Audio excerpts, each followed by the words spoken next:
Good morning, students. We are going to learn the chapter The Beggar by Anton Chekhov.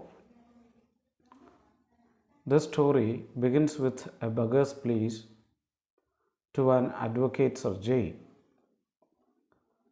The beggar says that he has not eaten in 3 days. For 8 years, he was a village school teacher and fell victim to a conspiracy that cost him his reputation and his job. For a year, he has had no employment. Sergei looks at the beggar's overcoat and face, and he thinks he has seen him elsewhere. The beggar further explains that he has been offered a position in the province of Kaluga, but to take it up, he needs money. Sergei observes the beggar's overshoes. One is higher than the other. He suddenly remembers where he had seen the beggar before. He tells the beggar that 2 days ago he had met him in Sadovia Street, and the latter had claimed that he had been a student who had been expelled. The beggar is surprised and claims that he has purpose to prove that he was a village school teacher, so that the Sergei turns away from him, disgusted. Sergei says that for this fraud, he will call the police. At this, the beggar confesses that he used to be part of a Russian choir and had been expelled from there because of his drunkenness. He says he has no choice but to lie, as nobody will help him if he tells the truth. Sergei tells him to work. He asks the beggar if he would like to chop wood for him. The beggar accepts. Sergei takes the beggar home and tells his cook, Olga, to take him to the woodshed. It becomes apparent, and the beggar's body language, that he has accepted this job only out of pride and shame, and not because he wants to work. It is also apparent that the beggar has become frail because of drinking vodka and does not have the slightest will to do hard work. Sergei observes Olga and the beggar from the window in the dining room. He sees them making their way through the snow to the woodshed. Olga does not seem to take kindly to the beggar upon reaching the shed. After reaching the shed, Olga shoves the beggar aside with her elbow and angrily bangs the door. He then sees the beggar seat himself upon a log and look lost in thought. Olga flings an axe at his feet, spits angrily, and appears to be scolding him. At this point, the beggar begins to make half-hearted attempts to chop a piece of wood.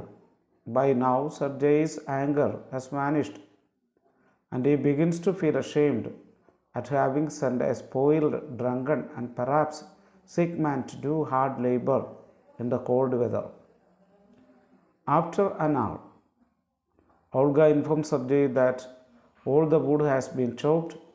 Sergei tells her to pay the beggar half a ruble and also tell him that he can come back to cut wood on the first day of every month. there would always be work for him too. On the first date of the next month, the wife comes to chop wood and earns half a ruble again, though he can barely stand steady on his feet. After that, he returns to Sergei's yard many times and is given work every time. He shovels snow, organizes the woodshed, and does rugs and mattresses. Every time he is paid 20 to 40 kopecks. And one time he is also given a pair of old trousers. When Sergei moves to a new house, the wife is hired to help with the packing and moving of furniture. This time, he comes silent, sober, and gloomy. He does not even pretend to be working. He shivers in the cold and becomes embarrassed when the carters laugh at his behavior and his tattered overcoat. Sergei sends for him and says he is happy that the wife is working and is sober. He asks the latter for his name. The wife says his name is Lushkov. Sergei offers him a better job and asks Lushkov if he can write.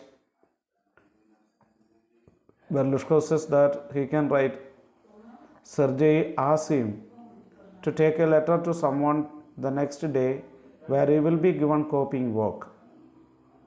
Sergei reminds him to work hard, be sober, and remember his words.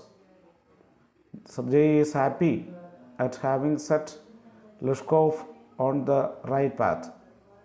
Lushkov takes the letter and after that day does not return to work for Sergei. 2 years go by. One day, when Sergei is buying ticket at the theater ticket window, he notices a small man beside him wearing coat collar and curly fur and a worn sealskin cap. This man timidly asks for a ticket and pays a copper coins. Sergei realizes this man is Lushkov and asks him what he has been doing. Lushkov says he is doing well. He is a notary and earns 35 rubles a month. Sergei is delighted and tells Lushkov that he is almost like a godson to him.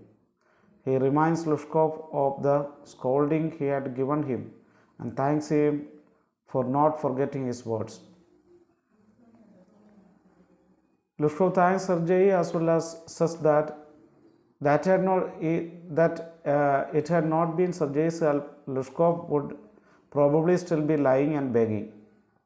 He expresses his gratitude to Sergei but says that it was Olga who saved him. He explains that when he used to go to Sergei's house, Olga would sit opposite him, become sad and weep, saying that Lushkov was an unfortunate drunkard who would find no happiness in this life or the next. She would cry and be miserable, but most importantly, she would chop the wood for him.